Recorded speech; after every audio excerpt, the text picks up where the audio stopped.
What we have in the Lucy Letby affair now is not simply a murder case, it's a collision of wounded institutions, competing experts, grieving families, and a justice system that hates to admit fallibility.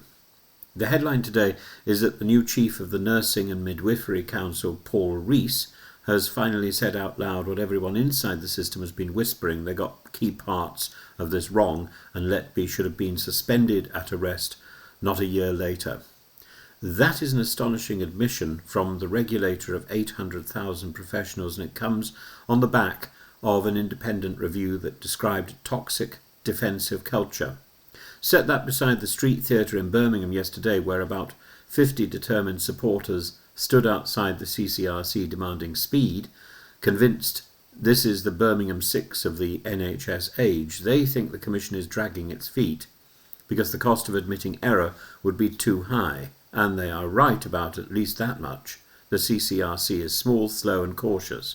It refers only a few dozen cases a year, and it knows that to send back the most notorious child-killing case in modern Britain would be to start an earthquake. Into this febrile atmosphere walks Dr. Dewey Evans again, the prosecution's indispensable expert, now telling Cheshire police that there was probably another harmed baby, infant 17, whose deterioration resembles the already litigated baby K. The same witness, whose original opinions have been picked apart in Parliament and in several documentaries, is still supplying new suspicions. That creates dissonance. If your star expert has to keep amending, qualifying or extending his opinions years after the event, the public quite reasonably asks whether the original convictions rested on rock or on chalk. At the same time, a rival procession of experts has formed around Mark MacDonald, Letby's current barrister. They include Dr. Shu Lee, whose 1989 paper on air embolism was used to convict her, and who now says the prosecution misused his work. They include Professor Nina Modi, who accepts there is post-mortem error but thinks resuscitation or poor care is the more plausible source. Their core claim is not that every baby was healthy. Their core claim is that the unit was struggling, that clinical explanations exist, and that once you remove the interpretive scaffolding erected by Evans and others, the pattern of deliberate killing disappears altogether. On that basis, MacDonald is telling the Health Secretary to pause the Thirlwell inquiry because it is operating on what he calls a false premise. The inquiry chair has already declined to do that. So, we now have a statutory inquiry that insists the convictions stand, and a defence team that insists the inquiry is therefore misdirected. This is an institutional standoff, not a clinical one. So, when people say we got it wrong, we are to ask which we mean. The regulator has admitted error. The hospital managers of 2015 to 16 are under criminal investigation. The expert community is visibly divided. What has not yet admitted error is the criminal court system, and that is because in Britain we have always required something close to an appalling vista before we let a case like this unravel. The vista here is worse than the post office scandal because it touches the NHS nursery, the place parents believe is the safest square metre in the country. To say we jailed the wrong woman is to say babies may have died in a failing unit while the state pointed to the photogenic nurse and said the problem was solved. That would damage trust far beyond Chester, and the mess therefore looks like this. First, the gatekeeping failed. Cheshire Police ran an immense and meticulous investigation, but the NMC, which could have removed Letby from practice once the police were onto her, did not act until she was charged, blaming guidance that said off-duty conduct was not its business. Rees has now said that guidance was completely wrong, that matters because every family listening will wonder whether there was a preventable window between arrest and charge. It also matters because the regulator was doing the same sluggish thing on sexual misconduct and on the case of psychiatric nurse John Ewer. That is a pattern, not a one-off. Second, the expert platform was narrow. Evans was not a currently practicing neonatologist, and he was extraordinarily committed to his interpretation. He even wrote to the police offering his services at the start. That is unusual.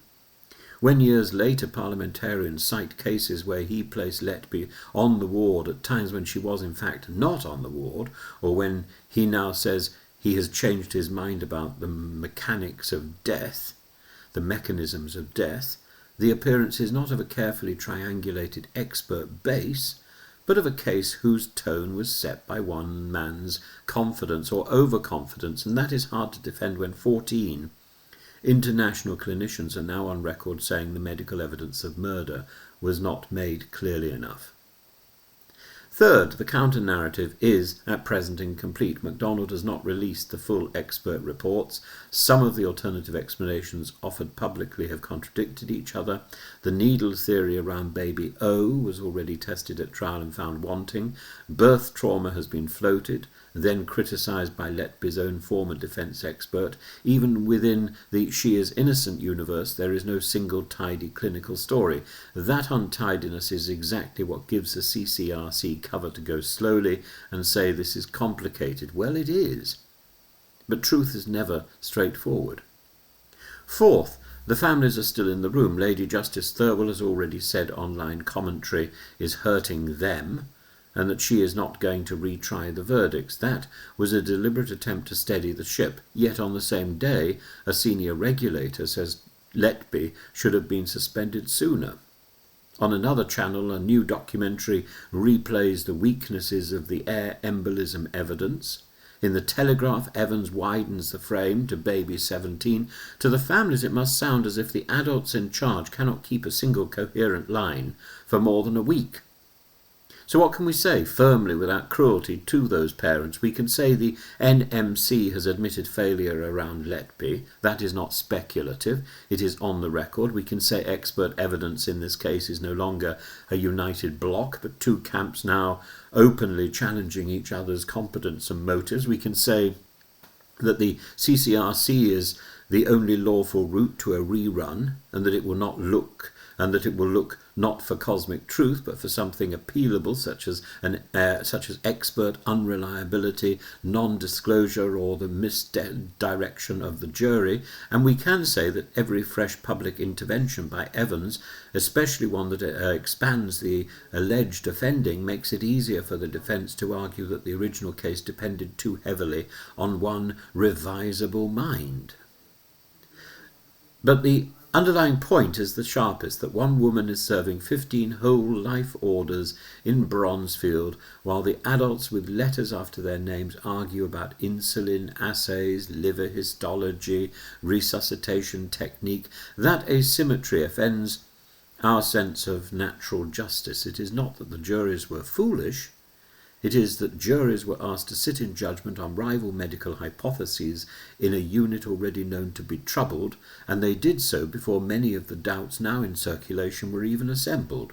That is why seasoned lawyers and indeed former cabinet ministers have started to talk about unsafe conviction in cautious tones. The honest conclusion, therefore, is this. The criminal verdicts stand, the inquiry proceeds, the police investigation into managers proceeds, yet the institutional chorus around those verdicts has cracked to pieces. The regulator admits error, the main prosecution expert is still revising, an international panel says the medical theory was wrong, campaigners have reached the street. That is what we call, we got it wrong, that's what it looks like in practice. It is rarely a single confession of wrongful imprisonment. It is a slow accretion of small admissions that, taken together, justify a second look. Whether the CCRC will take that second look is the only part of this story that hasn't been written.